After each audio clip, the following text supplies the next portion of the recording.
Passionnés créateurs, bonjour à vous. On se retrouve aujourd'hui pour une nouvelle vidéo. On continue tout simplement la série d'été sur le point de croix. Je crois que nous en sommes à la partie 19 si je ne me trompe pas. Et nous allons encore une fois continuer un petit peu le haut de la chouette. J'avais pas mal avancé sur mes 2 dernières sessions et j'étais plutôt fière. J'avais fait quand même quelques points. Encore une fois aujourd'hui je vais continuer les points classiques et voir ce que l'on peut faire pour avancer un petit peu. Sur le plan ici je vois plein de points qui se suivent et qui sont proches et sur de grandes parties. Donc c'est plutôt bon. La seule chose, c'est qu'il faut que je vérifie que ce ne sont pas des points de mélange de couleurs parce que ça, comme je le dis depuis le début, je préfère le faire à la fin pour vraiment avoir la sensation d'avancer. On va donc pouvoir commencer. Je vais vous mettre en musique avec un petit accéléré. Et donc, c'est parti!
Donc voilà, ma session est maintenant terminée. J'ai réalisé une session d'environ 2 heures, je dirais. J'ai réalisé donc 4 couleurs aujourd'hui. Encore une fois, j'avais beaucoup de chance parce que c'était peu de couleurs avec beaucoup de points.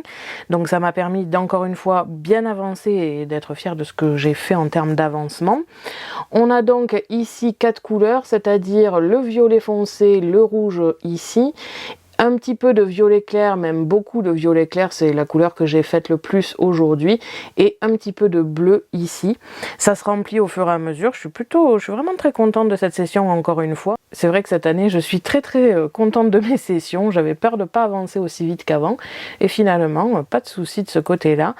Et il faut dire que le motif aide bien en ce moment. Donc voilà, j'espère que cette session vous aura plu, et on se retrouve bien évidemment mardi pour un nouveau tutoriel sur Canva Workspace et vendredi prochain pour la suite. Merci à tous d'avoir regardé ma vidéo, n'hésitez pas à me poser des questions ainsi qu'à me dire en commentaire ce que vous avez pensé de cette session. Je vous invite à me suivre sur mon blog ainsi que mes réseaux sociaux que vous pouvez retrouver dans la description de la vidéo. À la prochaine pour de nouvelles